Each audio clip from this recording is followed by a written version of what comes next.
शुभकामनाएं। तो आमल की एकादशी है आज। इसकी कथा है, इसका श्रवण करेंगे और साथ में जो भक्तजन चाहते हैं वो पढ़ भी सकते हैं। इस एकादशी का महात्म्य ब्रह्मांड पुराण में कहा गया है। युधिष्ठिर महाराज ने पूछा, हे श्री कृष्ण, फाल्गुन मास की शुक्ल पक्ष की एकादशी का नाम क्या है? यह व्रत किस प्रकार से करना चाहिए, कृपया आप बताइए। भगवान श्री कृष्ण ने कहा, हे धर्मनंदन, प्राचीन काल में मानधाता राजा ने वशिष्ठ ऋषि को इसके बारे में पूछा था।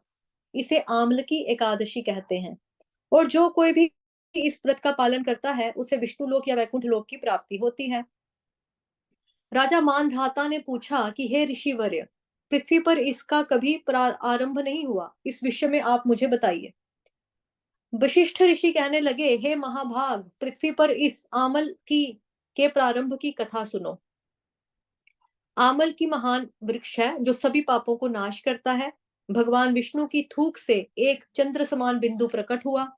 वह बिंदु पृथ्वी पर गिरा और उसमें से वृक्ष उत्पन्न हुआ जिसका नाम आमल की नाम पड़ा। सब वृक्षों में यह आदि वृक्ष माना जाता है। उसी वक्त सारी सृष्टि के निर्माता ब्रह्मा जी की भी उत्पत्ति हुई। उन्हीं से सब प्रजा की सृष्टि हुई, जिसमें देवता, गंधर्व, यक्ष, राक्षस, नाग तथा पवित्र और शुद्ध हृदय वाले महर्षियों का जन्म हुआ। उनमें से देवता और ऋषि लोग विष्णु प्रिया आमल की वृक्ष के पास आए।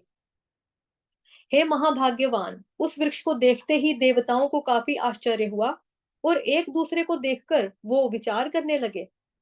पलस आदि वृक्षों को हम जानते हैं, पर हम इस वृक्ष को प्रथम बार देख रहे हैं।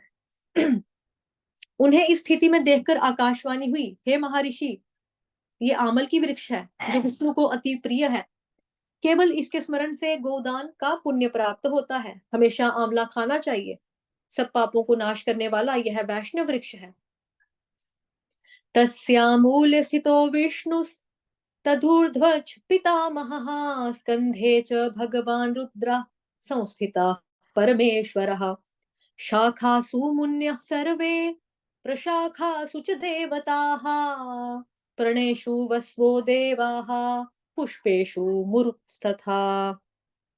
मरुत्तस्तथा। प्राजानां पतयः सर्वे फलेष्वेव व्यवस्थिताः, सर्वदेवमयी एषा धात्री च कथिता मया। इस वृक्ष की मूल में विष्णु, अग्रभाग में ब्रह्मा जी, स्कंध में शिव जी, शाखाओं में मुनि, प्रशाखा में देवता, पत्तों में वसु, फूलों में मरुतगण तथा फलों में सब प्रजापति वास करते हैं। इसलिए आमल की वृक्ष को सर्वदेव में कहा जाता है। इसलिए यह सब विष्णु भक्तों को प्रिय है। ऋषि ने कहा, हे अव्यक्त महापुरुष, आप कौन हैं? हम आपको क्या देवता समझें? कृपा करके आप हमें बताइए।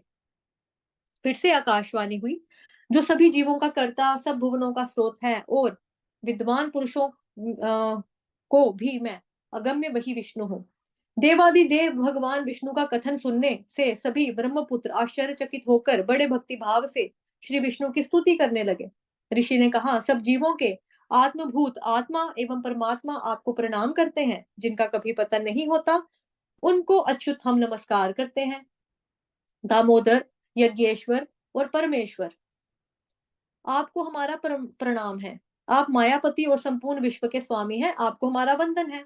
इस प्रकार ऋषियों की हुई स्तुति सुनने से भगवान विष्णु प्रसन्न हुए और कहने लगे, हे महर्षि,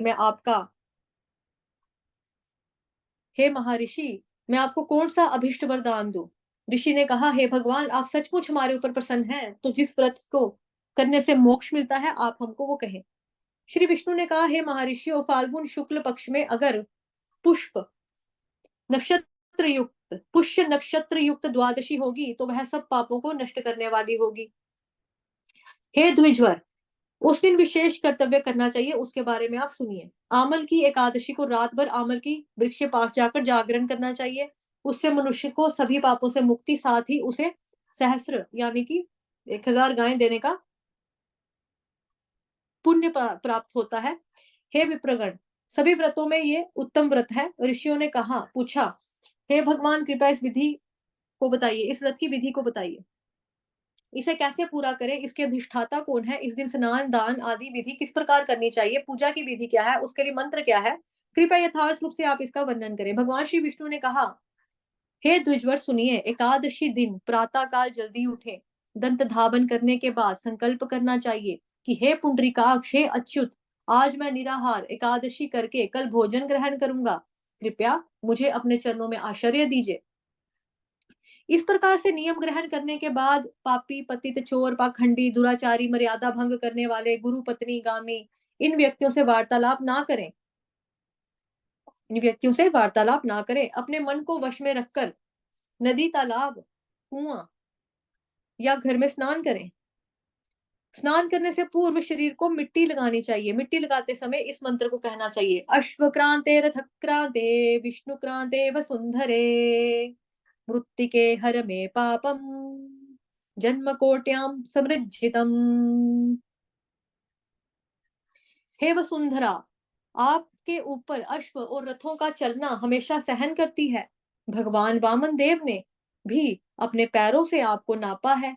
हे मृत्तिके, मैंने करोड़ों जन्मों में अनेक पाप किए हैं, कृपया उन सभी पापों का आप हरण कीजिए। स्नान मंत्र,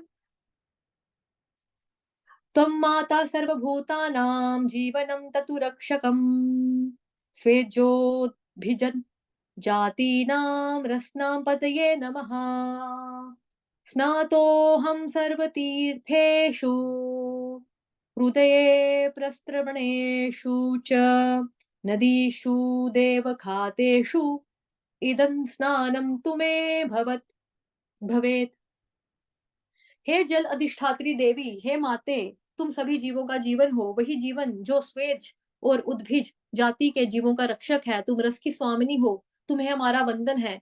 आज मैंने सब तीर्थों में, कुंड में, तालाब में और देवता संबंधी सरोवर में स्नान किया। मेरा ये स्नान ऊपर के हुए सभी स्नानों को फल देने वाला हो। विद्वान पुरुष को परशुराम को की सोने की प्रतिमा बनानी चाहिए। परशुराम भगवान की सोने की प्रतिमा बनानी चाहिए। वो चाहे अपनी शक्ति के अनुसार अथवा एक आधे तोली की हो। स्नान के पश्चात घर में पूजा और हवन करें। उसके बाद पूजा की सभी सामग्री लेकर आमल के वृक्ष के पास जाएं। वृक्ष के पास की जगह की साफ सफाई करके गोबर से लेपना चाहिए। इस प्रकार शुद्ध भूमि पर मंत्र पठन द्वारा नए कुंभ की स्थापना करें। उस कलश में पंचरत्न और चंदन को छोड़कर श्वेत चंदन से उसे सजाएं। कंठ में फूलों की माला डालकर सुगंधित धूप अर्पण करना चाहिए। दीपक प्रज्वलित करें। इसका उद्देश्य यही है कि सभी प्रकार का मनोहर सुशोभित दृश्य निर्माण हो। पूजा के लिए नया छाता, जूता और वस्त्र लें। कलश पर एक बर्तन रखकर उसमें दिव्य लाजों को भरें। उसके ऊपर सुवर्णमय परशुराम जी की स्थापना करें। विशोकाय नमः कहकर, उनके चरणों की विश्व रूपिणे नमः कहकर, उनके घुटनों की उग्राय नमः कहकर, उनकी जांग की दामोदराय नमः कहकर, उनकी कटिभाग की पद्मनाभाय नमः से उदर की, श्री वसधारिणे नमः से वक्षस्थल की, चक्रिणे नमः से उनके बाएं हाथ की, गदिने नमः से दाएं हाथ की, वैकुंठाय नमः से कंठ की, यज्ञ मुखाय नमः से मुख की, विशोक निधये नमः से नासिका की, वासुदेवाय नमः से आंखों की, वामनाय नमः से ललाट की, सर्वात्मने नमः से मस्तक तथा सभी अंगों की पूजा करनी चाहिए। नमस्ते देव देवेश जामदग्न्य नमोस्तुते घृणाधर्यमिमं दत्ता मामलक्यायुतं हरे। हे देव देवेश्वर, हे जम दग्नि नंदन, आपको मेरा सादर वंदन है। आमल की साथ इस अर्घ्य का आप स्वीकार करें। इसके पश्चात भक्ति भाव से आप जागरण करें। नृत्य, संगीत, वाद्य, धार्मिक उपाख्यान तथा श्री विष्णु के संबंध की कथा वार्ता करते हुए उस रात को गुजारनी चाहिए वो रात गुजारनी चाहिए। भगवान विष्णु का नाम स्मरण करते हुए आमल की वृक्ष की 108 अथवा 28 परिक्रमाएं करें तो प्रातःकाल होते ही श्री हरि की आरती करनी चाहिए। श्री परशुराम के स्वरूप में विष्णु मेरे ऊपर प्रसन्न रहे, इस भावना के साथ ब्राह्मणों की पूजा करके वहां की सभी सामग्री उन्हें दान देनी चाहिए। उसके पश्चात आमल की वृक्ष की परिक्रमा करके, स्नान करके ब्राह्मणों को भोजन खिलाना चाहिए। उसके बाद परिवार के साथ स्वयं भोजन ग्रहण करें। ऐसा करने से जो पुण्य प्राप्त होता है उस विषय में सुनिए। सभी तीर्थों में स्नान करने से, सभी प्रकार का दान करने से प्राप्त होता है, वही पुण्य उपर्युक्त विधि का पालन करने से प्राप्त होता है। सभी यज्ञों को पूर्ण करने से जो पुण्य मिलता है, उससे भी अधिक पुण्य प्राप्ति इस व्रत से होती है। इसमें किंचित मात्र भी संशय नहीं है। वशिष्ठ ऋषि ने कहा, हे राजन, इतना कहकर भगवान विष्णु अंतर्ध्यान हो गए। तब वहां सभी महर्षियों ने इस व्रत का पालन किया। उसी प्रकार से आपको भी इस व्रत का अनुष्ठान करना चाहिए। भगवान श्री कृष्ण ने कहा, हे राजन, यह धुरधर व्रत सभी पापों से मनुष्यों को मुक्त करता है। हरे कृष्ण कृष्ण कृष्ण हरे हरे, हरे राम राम राम हरे हरे। ग्रंथ राज श्रीमद् भागवतम महापुराण की जय। श्री कृष्ण चंद्र भगवान की जय। एकादशी मैया की जय। जगत गुरु श्री प्रभुपाद की जय। हरे कृष्ण। धन्यवाद।